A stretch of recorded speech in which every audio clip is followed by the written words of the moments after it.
Welcome back to Shipfaced, everybody, to Season 13, featuring the United States training ship Kennedy. Training ship Kennedy was, for the past 20 years, Massachusetts Maritime Academy's primary training vessel. Her earlier life, however, was much different, belonging originally to the Lykes lines. The Lykes Brothers Steamship Company was founded in 1898 by Dr. Howells Lykes.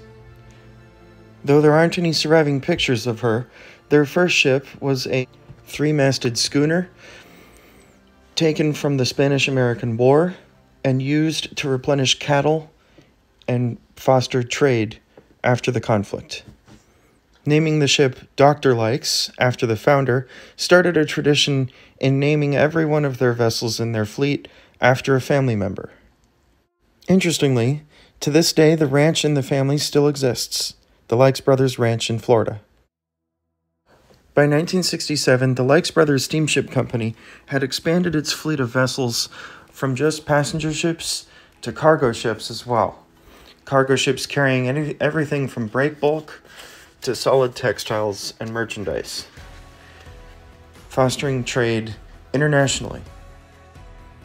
In the late 1960s, Lykes Brothers Steamship Company ordered its 10th ship in the Gulf and Far East Clipper-class vessels. Mississippi River-based Avondale Shipyards won the contract for $10.5 million to build yard number 1069. And this would eventually be announced to be named Velma Lykes, and she's actually the third vessel to bear the name for Lykes Brothers. The first Velma Lykes, commissioned in 1927, was torpedoed by a German U-boat in 1942. The second Velma Lykes, commissioned in 1945, was sold in 1970. Velma Lykes was an advanced break bulk carrier with 6 holds. She was 540 feet long, 76 feet wide, and with a height from the keel to the mast of 143 feet. Her original gross registered tons were 10,900. From her launch until the mid to late 70s, Velma Lykes successfully carried break bulk cargo duties from the Gulf of Mexico to the Far East, including Japan, Hong Kong, Singapore, Taiwan, and the Philippines. In 1979, Velma Lykes made history by being the first U.S.-flagged ship in the Chinese port of Whampoa since the Communist Revolution. Earning a reliable reputation thus far in her career, in 1985, Velma Lykes was requisitioned by the U.S. Navy, retrofitted into a troopship, and named Cape Bon. Along with 75 other vessels, SS Cape Bon served in the Persian Gulf crisis during Operation Desert Storm. Upon completing her mission in Desert Storm, Massachusetts Maritime Academy had reported that their current training vessel, the Patriot State, required far too expensive maintenance and repairs, and decided instead to purchase a replacement, which the U.S. government granted Cape Bon as the replacement. In the 90s, President Bill Clinton awarded and approved the retrofitting of Cape Bon into the floating classroom at sea, TS Enterprise. Later still, TS Enterprise had a name change ceremony and became the United States training ship Kennedy.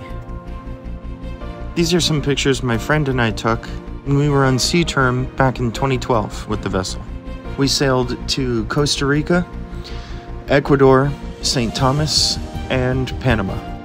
The vessel was definitely quirky and had a lot of character all on her own, tossing around like a toy in the calmest of storms. But some of my greatest adventures, with stories I still tell to people to this day, took place on that great old ship. Many hours of maintenance, needle gunning the decks, painting the hull, and trying not to get seasick in the middle of a storm on sea term are just some of the memories that a lot of us cadets share. Sadly though, her time is nearing an end. After 65 years of serving the United States of America, United States Training Ship Kennedy has been decommissioned from service in Mass Maritime and has transferred to Texas A&M for just one more year. Afterwards, she will be likely scrapped. While the dock at the school currently is empty, in the future, a new training vessel will cast a shadow over the dock, the Patriot State 7, a national security multi-mission vessel designed with much more abilities and much more maneuverability than ever seen before in a training vessel for a maritime academy. As fancy and technologically advanced as the new vessel will be, the character and charm of the old one will definitely be missed. That's all for now. Thank you all for watching. Like and subscribe.